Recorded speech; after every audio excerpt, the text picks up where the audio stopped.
Сәлеметсіздер ме? Бүгін біз акциялар туралы және олардың көмегімен қалай компаниялардың бірлескен несі болуға болатынын талқылаймыз. Акциялар бұл жай ғана қағаз емес, бұл бизнестегі үлес. Сіз акция сатып алғанда компанияның қосымша иесіне айналасыз.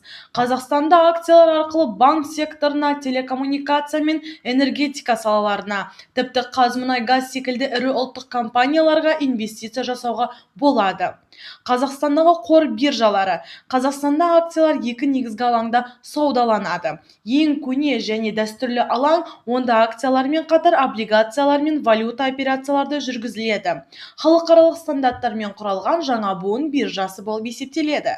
Акция түрлері. Акциялар екі негізгі түрге бөлінеді: қарапайым және артықшылықты.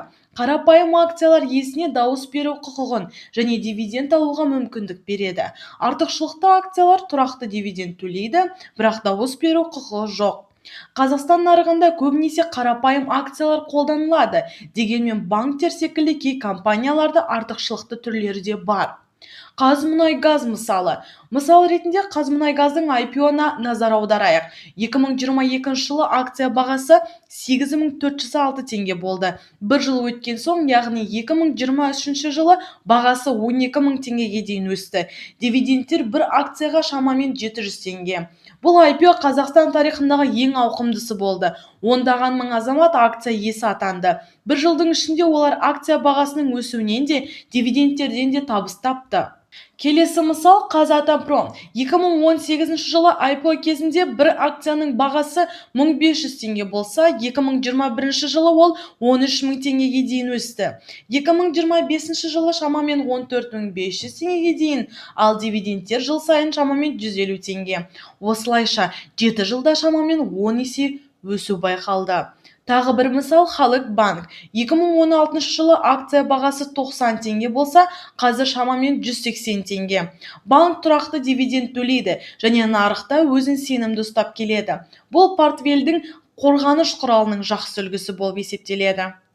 Акциялар мен депозиттердің табыстылығы. Енді акциялардың табыстылығын депозиттермен салыстырып көрейік. Депозиттер жылына орта есеппен 12-14% береді, ал Халық банк акциялары шамамен 100% өскен.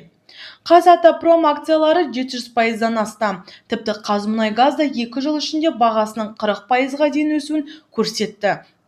Акциялар тәуекелдірек, бірақ олардың табысы депозиттермен салыстыруға келмейді. Портфель мысалы.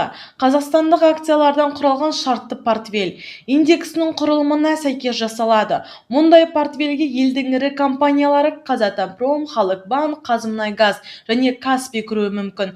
Бұл нарықтағы тұрақтылық пен диверсификацияның үлгісі. S&P 500 салыстыру. Біздің нарық ауқым жағынан ақш-тың S&P 500 индексінен әлдеқайда кіші, бірақ өсу әлеуеті өте үлкен. Қазақстан нарығының келешегі. Қазақстан нарығы қарқынды дамып келеді. Үкімет компанияларды биржаға шығаруды жалғастыруда. Самұрық-қазына қорының жаңа IPO жоспарлары, азаматтардың инвестицияға деген қызығушылығының өсуі және алаңның дамуы бәрі нарықты нығайтып отыр. Кез келген нарық секілді мұнда да тәуекелдер бар. Шикізатқа тәуекелдік, эмитенттердің шектеулі саны және теңге бағамының ауытқуы. Сондықтан инвестиция әрқашан білім мен есепті қажет етеді. Назарларыңызға рахмет. Инвестицияларыңыз сәтті, ал сіздің табысыңыз тұрақты болсын.